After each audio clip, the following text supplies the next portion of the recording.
Okay, thank you. So we have 3 minutes left, which is great because I promised somebody that he would have time on the agenda today. Abhijan, are you still there?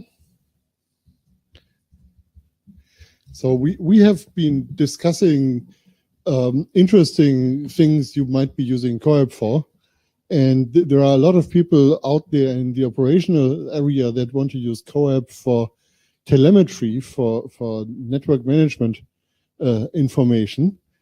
So that's interesting. And here we have another interesting thing, using CoRE for streaming. So you have 3 minutes. You probably can extend beyond the end of the meeting. It's just that people will start leaving. And you have a microphone there. Hello, everyone. So let me just briefly go through the use case. Yeah, so we were working on a real business problem. The problem was that in many cases, people want to stream the live first-person view over internet, over IP, to do certain intelligence for operations in warehouse, or for some monitoring, or for defining the path that a dumb robotic terminal should take remotely. So that is called visual SLAM. So visual simultaneous localization and mapping. So now the thing is that the experience is the existing technologies that are used for streaming causes certain kind of video freezes, and lots of problems happen because of non-real-timeness and non-guarantee in delivery and all these things. So when this problem came to us, we kind of looked back into QAP, and what we realized is that probably we can look at QAP from this angle also. So one side, we have HTTP on TCP, and that is the de facto standard right now for streaming over the public internet, right? Some or other variation using adaptive bitrate on top of that. But the core thing is HTTP handshakes, right?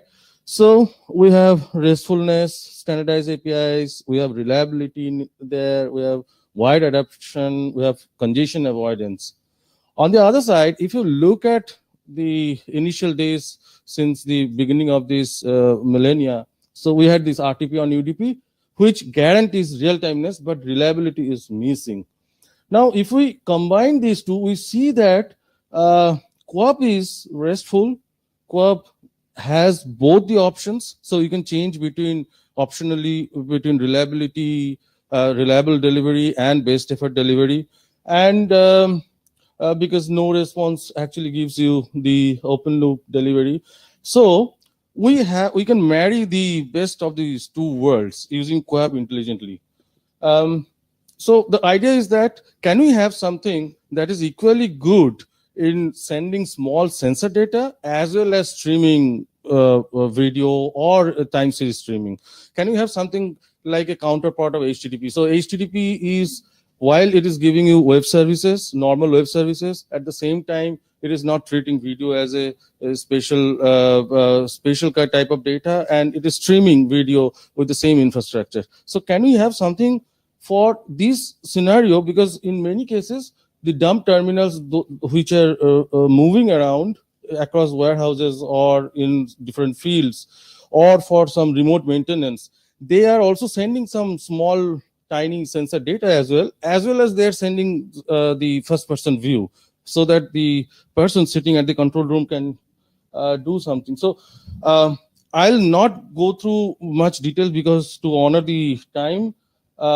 So we made certain extensions. I'll directly go to the results and experiments. You please go through the draft if you are interested. These are few headed extensions that we have kind of borrowed because we want to relate the segment. So it is following the same methodology as the progressive download or for what we had for HTTP streaming, the basic technology. That is the same thing we are using. So chunk, and what we are doing here is that based on the criticality of the current chunk? What is the criticality of the segment that is being delivered? Does it transfer certain important metadata, or there may be several other criteria, and that depends on the context? We are deciding whether to go for best effort delivery or whether to go for reliable delivery. So that way we can maintain a balance between your reliable delivery and real timeness, right? And the other thing is that if your receiving end does have enough computing capacity, so you have 100% reliable the metadata and critical information, and based on the loss probability of the channel, you have certain part of the critical non-critical information. Combining these two, you can actually predict the whole frame. So that technology is available, and many people working on image processing and video processing are actually using that. And also, if you are not able to send the critical information, drop the whole frame. So that way you are implicitly congestion, you are avoiding the congestion implicitly. We did certain, these are the handshakes, you will find them in, okay, so this was our setup. So one thing we did is for open internet for different loss probabilities. So we had Raspberry Pis where we installed the program. So one had HTTP streaming, one had A-REaLiST, and this guy was sitting at this end.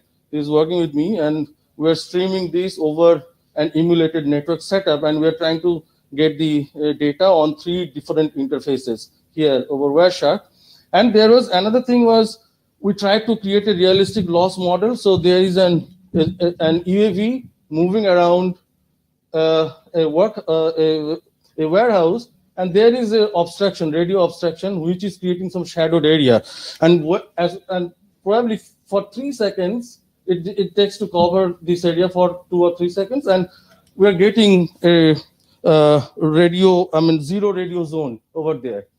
So just to come with this, so this is what we are getting is very excellent result using by streaming in on CoRE. So one thing to and we compared with RTP as well. I have not produced the result. RTP is not giving us good PSNR because of the reason that if the metadata gets lost, you have no mechanism to retrieve it. But in case of CoRE, you have some chances of retrieving the meta. So we are getting better sanity in terms of reception of frames and in terms of reception of or in terms of reproducing the frames at the receiving end. And this is also another experiment that we did with real APs, the mobile APs that we have in India. So, so this is the topology, and this guy is holding the AP. It is close to the Raspberry Pis, and now this guy is moving out. So as he is moving across the region, what we have is a drop in the RSSI, receive signal strength. And what we see is that when it is in this region, there the HTTP stream or the standard streaming mechanism, it kind of freezes at that point of time. And then when this guy starts to move back to the same place, and we were actually holding a stopwatch. I was holding the stopwatch, and and we were recording the time. What is the time that is being streamed from the video producer to video consumer?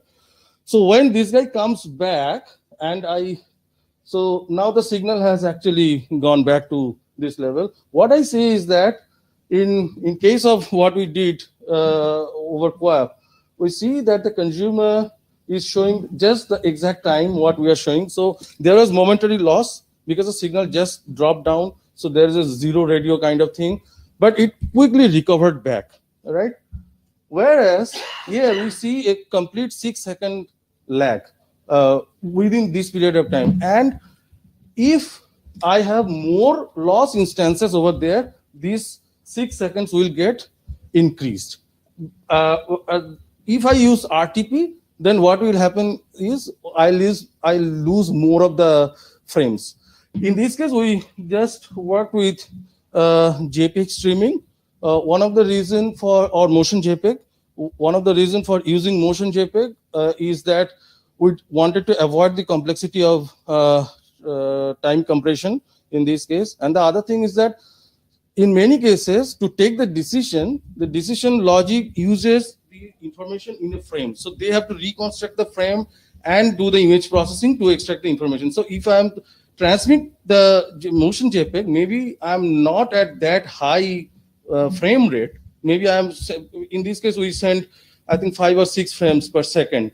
But that was when we spoke to the engineering team who are working on drone, they said that it is quite good for them to, do a survey or do a scanning or things like that. So I'd request you to please go through the draft, and if you have any comments. And what I think is that this kind of work will go well with the too many responses and some of the streaming or time series related contributions that are going on in T2TRG as well as in this working group. And that's it from my side. Thank you. Tea is waiting. Yeah, thank you, Abhijan. So I think it's really interesting. There are ways CoRE can be used that I wouldn't have dreamed of. And I think we probably have the research group where we can look at some of these aspects as well.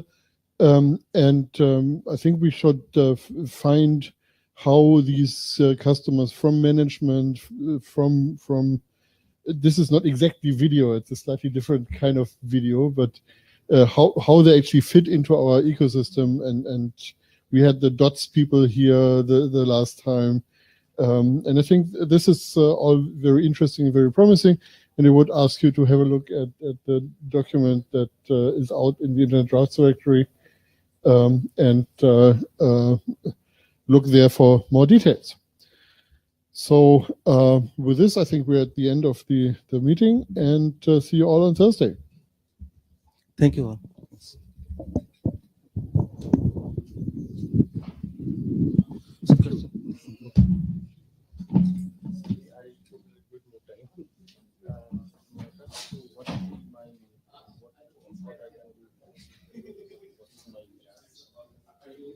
I think